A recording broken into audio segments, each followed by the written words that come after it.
Welcome to the final 10th part of the story. If you haven't watched previous parts of the story, please follow the link in the right-hand top corner of the screen to go to it and then return to this video. It will absolutely worth it. Subscribe not to miss next parts and other stories on the channel. This long update is split in 2 parts. This video has the last part of the update and the story. Let's get to know how this series will end. Update. Her maniacal manifesto filled in many of the gaps about what she'd endured and what led her there. She explained that she essentially had a nervous breakdown during her initial therapy session. Pretty much the first 2 months she was hospitalized, she was heavily sedated and on various antidepressant and antipsychotic medications. She said for the longest time when she got there, she just wanted to die. Via therapy and by going to group discussions, she talked through her issues in an attempt to understand why she did what she did. She said the other patients in the group discussions kept looking at her like she was a complete dumbass for throwing everything away. They'd come from broken homes, abusive relationships, backgrounds with substance abuse and violence. Her life had been as easy as pie compared to their life struggles. When it finally clicked in her warped little mind how badly she'd screwed up and that none of her old life was coming back, she had another breakdown. Her first breakdown was due to facing her past, the second due to facing her future, or lack thereof. She went on to explain her feelings of loss and heartache in some half-assed attempt for sympathy. Mari had the audacity to claim that the morning I caught her cheating, what upset her was knowing I instantly didn't love her anymore, and never would again. She claimed over the years whenever she felt guilt for what she was doing, she rationalized it by telling herself I wouldn't love her if I knew what she was doing, and she wanted me to always love her. She was right, it instantly killed all love I ever had for her the moment I saw her naked with another man. She said to know I truly no longer loved her broke her heart, because despite all that she did she still loved me. She swore just because she'd had sex with all those men didn't mean she ever loved me any less. I'd hate to know how she would have treated me if she'd hated my guts. She had the audacity to call me her best friend and soulmate. She had no desire to have any romantic connection with anyone but me. She said having men openly tell her they wanted to do nothing more than screwing her brains out and giving herself over to her primal instincts without a care in the world about consequences was such a rush. She confessed that after cheating a few times, Becca convinced her humans were never meant to be monogamous.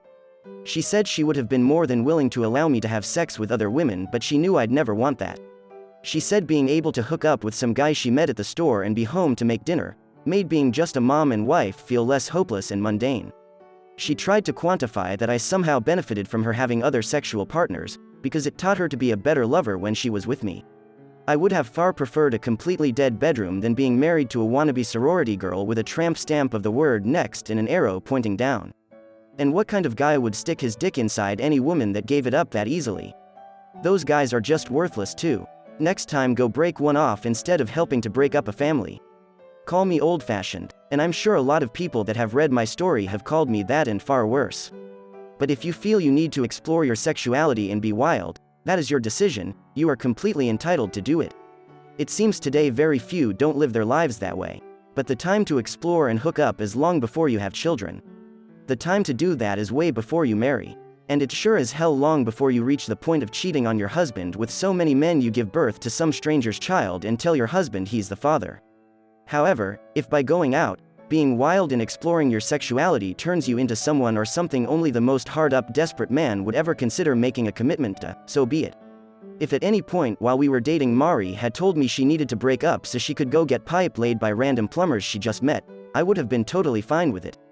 That would have told me she lacked the morality, loyalty, and trustworthiness I wanted in a wife. If she'd revealed who and what she was when we were dating, it all could have been avoided. I would not have cared one iota who or how many men she had sex with, as long as I wasn't one of them. She was either always unworthy of my time and love or became unworthy via her unforgivable filthy actions. But just as she can't undo all she'd done with those men, I can't go back in time and keep her out of my life. Words be damned, her actions have proved she is unworthy of anyone's time and certainly not love. She will end up a last call lay at some dive bar down under, allowing anyone drunk enough to still find her attractive to get their rocks off for 15 minutes of companionship. She wrote how much it broke her heart to get the petition notice that I was having my name removed from Carrie's birth certificate. Mari said she understood I couldn't even stand to look at her anymore after what she'd done, and our daughter was just a reminder of that. She claimed what hurt her even more was when she got my petition to adopt Carrie as my daughter. Because it showed her even though I could never give her a second chance, I had enough love in my heart to give a second chance to the very product of her infidelity. She said she struggled with feelings of being jealous of her Carrie. Knowing her kids would grow up receiving all the amenities she took for granted killed her. Frankly, her words spoke volumes about how self-centered she truly is. She couldn't think of me and put me first, she couldn't even do that with her own children. Yet she hated knowing huge moments of her kids' lives would happen without her around to see them. She imagined pictures shared on social media reminding her of what she was missing and feeling like she'd been stabbed through the heart. She explained that when she was released after the events at the school that day, she went around that night trying to reconnect with old friends. The few people that would speak to her were very direct in what they thought of her, in that they wanted nothing to do with her. Most acted as if they didn't know her and just ignored her. A few warned her if they ever found out she'd been with their husband or boyfriend, God help her. But she realized her hometown had been poisoned against her. Her former boss and many coworkers knew, so there was no going back to her job. The other driver's auto insurance had given her a decent check each month to live on until she was locked away. She had to stop going to physical therapy and the insurance company considered the matter of the accident and her injuries a closed case. She had no money. Getting a job close enough to potentially see the kids wasn't happening quickly and she had to survive on her own. She pawned a few items to get by while she looked for jobs online, and that's when she said she met some guy from Australia online. It seems they chatted back and forth over the course of a few days, and he invited her for a visit. She'd already been seriously thinking of cashing in her 401k but was scared about paying the huge tax penalty at the end of the year.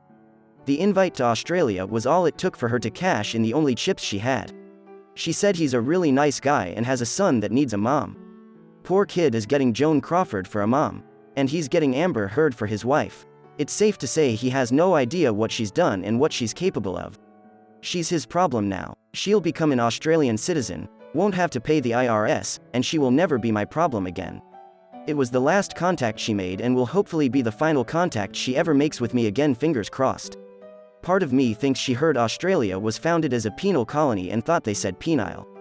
But if it keeps that crazy hooker down under and out of my hair, she can do whatever she wants.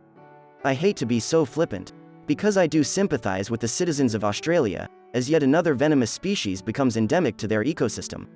But these are the ignominies you have to face as a people, for mocking planetary gravity generation after generation. Yes, I'm giddy that she's gone, and I have every right to be. But Australia, sincerely, thoughts and prayers. You all may want to get some of those guns back.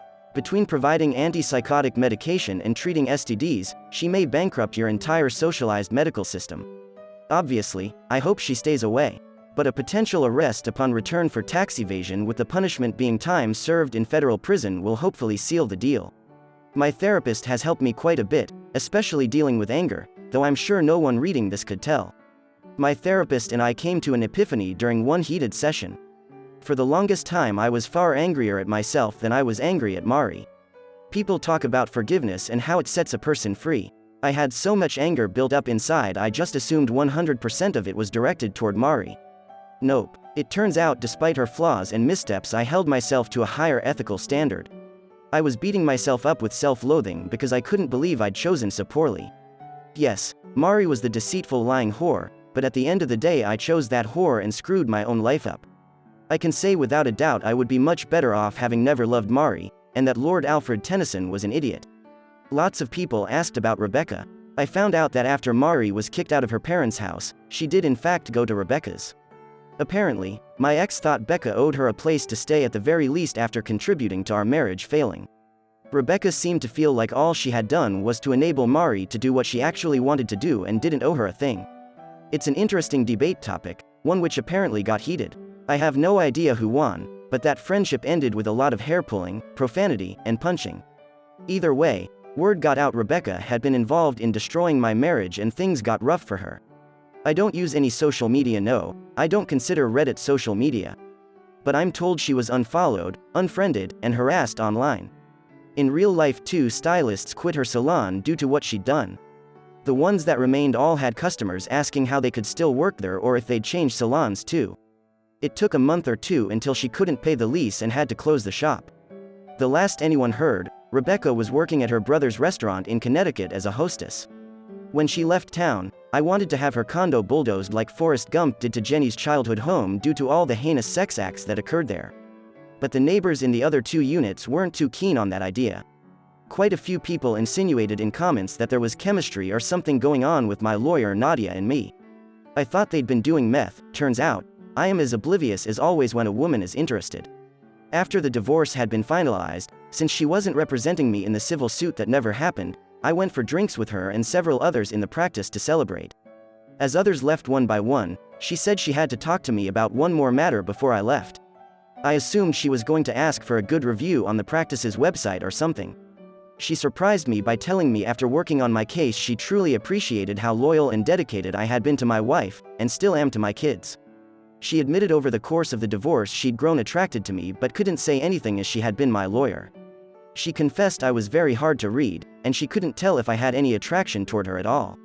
But she knew a good man when she saw one and she was going to shoot her shot. It was flattering to hear, especially after you've learned you weren't enough for your wife not to cheat with enough men to field 5 football teams.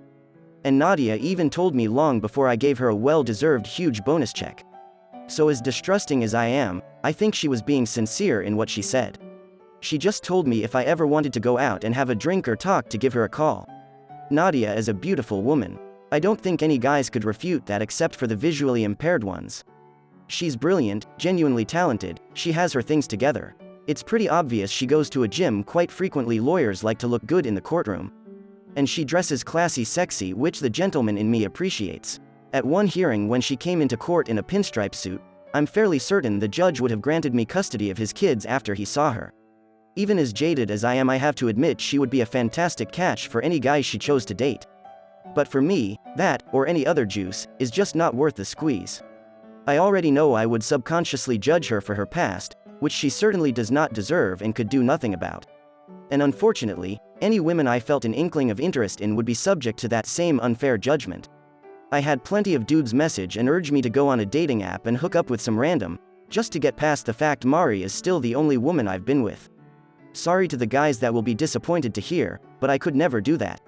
A friend showed me the local Tinder prospects. I will not be downloading the app. If I had any desire to get banging my second bedpost notch out of the way, as one message suggested, I would have gone the Nadia route. It makes me angry knowing Mari took something I used to really enjoy and removed that activity from my life forever. Now just thinking back to our past moments of intimacy make my skin crawl, knowing she was doing those very same things and far more debased with many other men. In the eyes of most people in Western society today, the fact I've only been with one woman would either make me a prude or hard up. Yet I feel as filthy as a Victorian-era London streetwalker just due to the knowledge I've had sex with Mari. She took everything that made sex special to me and made it impossible for me to experience again. Our exclusivity, our vows, and union were pissed away so she could experience sucking a random cock that didn't belong to her husband. And then she lied. Oh my God, did she lie? Because she lied. For the longest time I'd think back to any positive thing she ever said about me and believe it to be a lie too, just because she said it. She made me doubt my sanity, my parenting, my strength, and my worth. I don't want to ever go back to that. I won't go back to that. I have no one and yet I'm still living. That proves there isn't a woman out there I can't live without. I'm already doing it. I have no hate for women at all and want the best for them because Carrie too will be a woman someday. But there is absolutely nothing any woman on this planet has that would enrich my life in the least, only complicate it. If there aren't some women who feel that way about men, there should be. Human beings, both male and female, are a scourge upon each other. Not worth the time and energy, and not to be trusted. Many people asked questions pertaining to finding Carrie's biological father. I have done quite a bit of research into DNA ancestry sites. My biggest issue is that if there is an existing match, the companies also alert the other person. If Carrie took a test which revealed a cousin, an uncle, or even her dad, I'm her protector, I don't want anyone to come looking. She's a healthy child with no apparent genetic defects, so I'm going to wait quite a while to do any testing. My mindset as of this day is to wait at the very least until her mid to late teens. But I could envision waiting until her 20s to let her make the decision. Honestly, I've also considered never telling her I'm not her father. Truly, if there is any advice I could still use from Reddit, it would be questioning at the end of the day what would truly be best for Carrie? Do you think never telling her now after all that has happened would be a good or bad thing? Should I wait until she is a teen or an adult at 18 to tell her and begin the search? I'm not worried about me, I already know the truth. I'm trying to prepare for any future scenarios, both good and bad. How likely is it she will have some medical condition she will need to know her paternal medical history? Please know, any DNA genealogy testing will likely happen several years down the road at the earliest. With her mom out of her life so recently, I don't want to do something that could make her feel less secure, safe, and confident in her own identity, and mine. It's odd to be in the situation I am, and to sincerely hope both kids took after their fathers. In closing, I want to thank one Reddit user for the advice given to me through my ordeal. You probably aren't 187 years old, but even if you were wise far beyond your years. You were able to analyze my ex and predict angles I was leaving open for her to attack. And when you said she was desperate, I believed you, but man. In the end, Mari literally wandering around and found out. Thank you for assisting me in every way to help her find out. To the many others who pointed me in the right direction or sent me an encouraging message, I thank each of you. My plan is to post this, wait half a day and maybe respond to a few comments over a period of a few days. Then my story will officially be done. I rarely even think about Mari anymore because I stay so busy in my new life without her. So, I don't want to dwell on what has happened for more than a couple of days. My kids are my world and I actually love my job, which keeps me busy. The pay is just a bonus for being allowed to do something I enjoy. To any Australians who read this, I hope I didn't offend in any manner. That was not my intent in the least. I hate being the bearer of bad news for your nation as a whole. You guys didn't deserve this any more than I did. Just remember, if she gets drunk wearing a skirt with no underwear and does a split in one of your bars one night, gently rock her back and forth to break the suction and she'll pop right up. To all those who took the time to read, I thank you and wish you a good day or night. To those who didn't, small update. I will try to keep this short, but I had a session with my therapist today at lunch. I'd sent her the post to read what I wrote and all the comments. She absolutely loved you people for nudging me toward something with Nadia. She urged me to take it slowly but be honest with her and myself. So, when I got out of my session, I called Nadia and asked if I could drop by to get her expert opinion about a few things. After dropping the kids off at their grandparents', I stopped by the firm to talk to her. Again, I have no game, because I never had to develop one. I don't know how to flirt. I'm just me. All I have is kindness, humor, and sincerity. When she realized I had no legal issues I needed to talk about, she got a wry grin on her face. I told her I'd been doing a lot of thinking and talking with friends since she and I talked. I told her I am 100% scared as hell to open up and give her a chance. But I'm also 100% sure I need to man up since she was woman enough to shoot her shot. I also said, I couldn't envision how things would work out because of our differences. When she inquired which differences, I mentioned the kids and that she has none. She said she has enjoyed meeting my kids and asked if I had issues with her not being a mom yet, which I didn't. I said I had a little concern her being so petite and me so tall that I might accidentally hurt her being clumsy or something. She promised me she was pretty tough and said big things come in small packages. I was nervous and replied that I wasn't wanting to have sex just yet but appreciated the offer. She blushed and laughed really hard. At least she gets my warped humor. Long story short, we both have Friday and Monday off due to the holiday weekend. So, Thursday night I will drive us for dinner at a nice restaurant, then we'll go to a fantastic martini bar I know of. It's a first step, and while I am nervous, I do feel very comfortable talking to her and being around her. We're going to take things slowly. But I can't do this with an audience, so this will be my last post, reply or comment. If things work out, that's great. If not, I can live with that too. I just don't want to feel I'm letting anyone down if things don't work out in any way. So, I hope you all understand. I really do thank you all for helping me get through the hell my life became and being in my corner. My therapist thanks you too. May you all know love, success, and most of all peace for helping a stranger online pick up the pieces of his broken life. Bless you all. My opinion. That is the end of this interesting story. I hope everyone loved it as much as I do. I have nothing to tell you, commenters and therapist did everything for me. Yes, you'd better go through this thing with women. Not all of them are like Mari, you will know that. And, probably, Nadia will show you that. You still have too much anger for your ex-wife, but it will go with time, I'm sure. You cope with everything, why wouldn't you cope with this anger? And about your little Carrie. I'd find her biological father. You should know your family disease history, especially in oncology and this kind of diseases. She should know it, but not now, of course. I'd start doing so after her getting a grown-up girl. But it has to be done. I'm sure, when she grows up she'll understand everything. How much you'd done to her and that you were her real dad. Best of luck for you, your kids. I'm happy for you and I'm sure you will be alright in the future. Thank you for watching this video. Don't forget to subscribe on my channel.